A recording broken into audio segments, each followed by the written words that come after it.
கடைசி கால அடையாளங்கள்.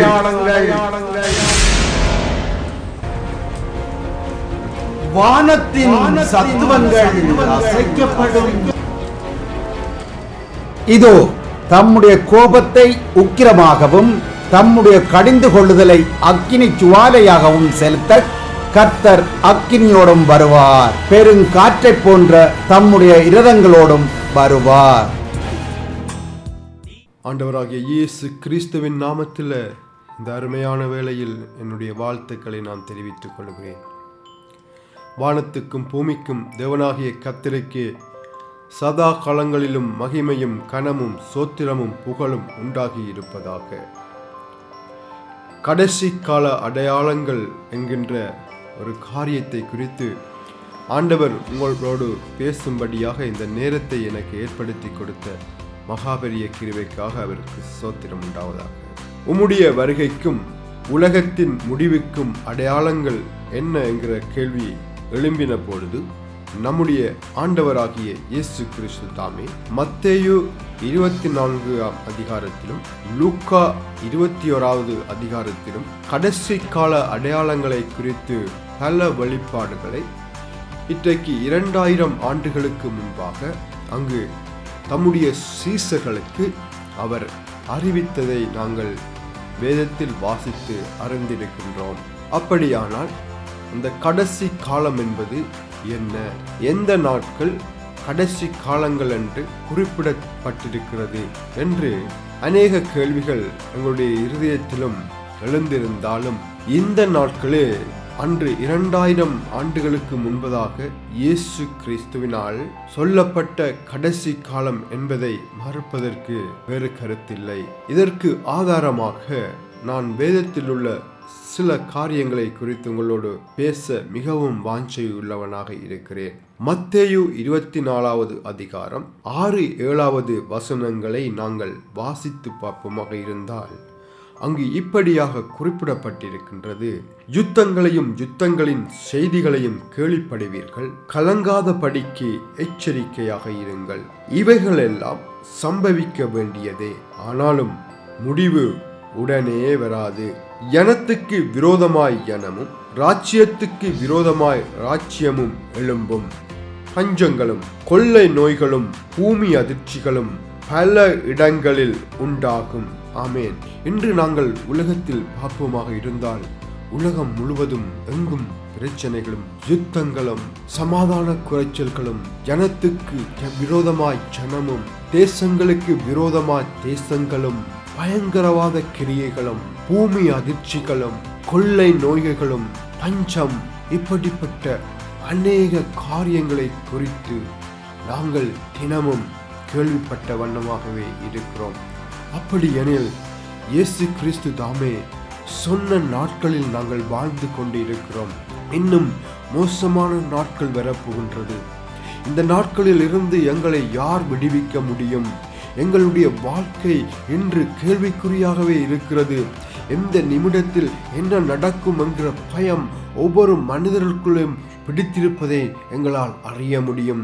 தினமும் செய்திகளை வாசிப்பு பாப்பமாக இருந்தால் இதில் குறிப்பிடப்படுகிற காரியங்கள் கொலைகளும் கொள்ளைகளும் யுத்தங்களும் பயங்கரவாத கிரியைகளும் பூமி அதிர்ச்சிகளும் வறுமையும் பஞ்சமும் மனிதர்களை தினமும் மோசமாகவே நாளுக்கு நாள் பெருகிக் கொண்டே போகிறது. மனிதருடைய அன்பு தணிந்து போகிறது. யனத்துக்கு விரோதமாய் யனங்கள் எழும்பி கிரியை செய்கிறதை நாங்கள் கண்டு கொண்டிருக்கிறோம். அந்த நாட்களில் நாங்கள் வாழ்ந்து கொண்டிருக்கிறோம். எனக்கு பிரியமானவர்களே, மனம் திரும்புங்கள். தேவனுடைய ராஜ்யம் சமீபமாக இருக்கிறது. ஆண்டவராகிய இயேசு கிறிஸ்து மீண்டும் இந்த பூமிக்கு மீண்டும் வரப்போகிறார். பாவத்தினால் உண்டான இந்த சாப கட்டுக்களில் இருந்து யார் எங்களை விடுவிக்க முடியும் என்று சொல்லி நாங்கள் யாரை நோக்கி கூப்பிட முடியும்? ஒரே பதில், நம்முடைய ஆண்டவராகிய இயேசு கிறிஸ்து. அவர் உங்களை விடுவிக்கு 2000 ஆண்டுகளுக்கு முன்பதாக தன்னுடைய ஜீவனை எங்களுக்காக கொடுத்தார். தன்னுடைய சரீரத்தில் உள்ள கடைசி சொட்டு இரத்தத்தையும் மனு குலத்தின் பாவத்துக்கு கொடுத்தார்.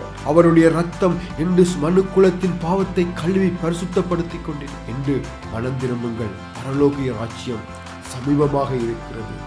லூக்கா 21வது அதிகாரம் 25-26 வசனங்களை நாங்கள் வாசிக்க கேட்போமாக இருந்தால், சூரியனிலும் சந்திரனிலும் நட்சத்திரங்களிலும் அடையாளங்கள் தோன்றும்.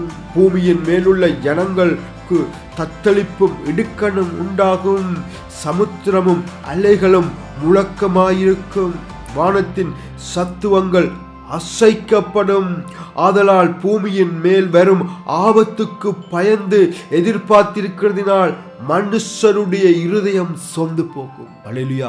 பூமியின் மேல் வரப்போகிற ஆபத்தை குறித்து நாளுக்கு நாள் நாங்கள் எதிர்பார்த்த வண்ணமாகவே இருக்கிறோம். சூரியனிலும் சந்திரனிலும் மாற்றங்கள், நட்சத்திரங்களிலும் மாற்றங்கள் உண்டாகும் என்று வேதம் சொல்லுகிறது. அல்லேலூயா. சமுத்திரங்கள் அலைகளினால் எழும்பும். ஹல்லேலூயா. இன்றைக்கு நம்முடைய காலங்களில் நடக்கின்ற சுனாமி போன்ற பொல்லாத காரியங்கள் எல்லாம் குறித்தே தேவனால் அறிவிக்கப்பட்டிருக்கு. ஹல்லேலூயா. இந்த பூமியில் இன்னும் கொடிய நாட்கள் வரப்போகிறது. இதை எப்படி நாங்கள் தாங்கிக் கொள்வது? நாங்கள் எப்படி இந்த பூமியில் நிலை நிற்பது? ஹல்லேலூயா.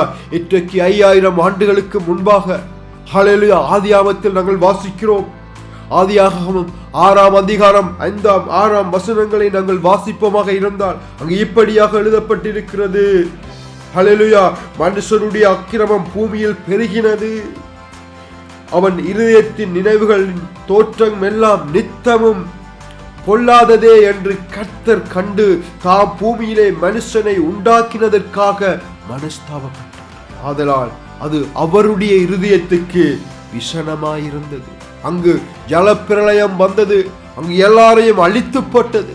அங்கு தேவனுக்கு முன்பாக நீதியாக இருந்த நோவாவும் அவனுடைய குடும்பமும் ஒரு சில மிருகங்களும் பறவைகளும் மாத்திரமே அங்கு காப்பாற்றப்பட்டது. அல்லேலூயா. அவைகளில் இருந்துதான் இன்று இந்த உலகத்தில் ஜனங்கள் பெருகி இருக்கிறார்கள். அல்லேலூயா. ஆனால் அந்த நாட்களை காட்டிலும் இன்று இந்த பூமியிலே 100 மடங்காக பாவம் பெருகிக் கொண்டு போய்விட்டது. பாவத்தின் சம்பளம் மரணம்.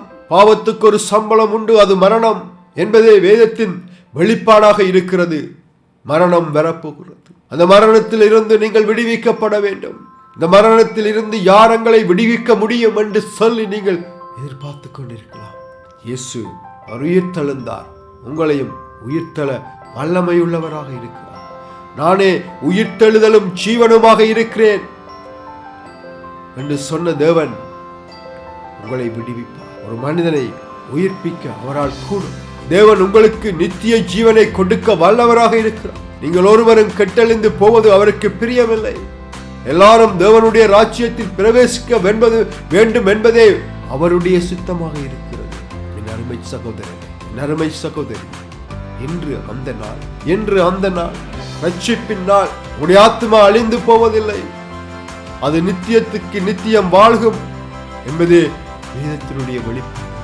அல்லேலூயா. நாம் இந்த பூமியில் செய்கிற கிரியைகளுக்கு தக்க பலன் நமக்கு உண்டு.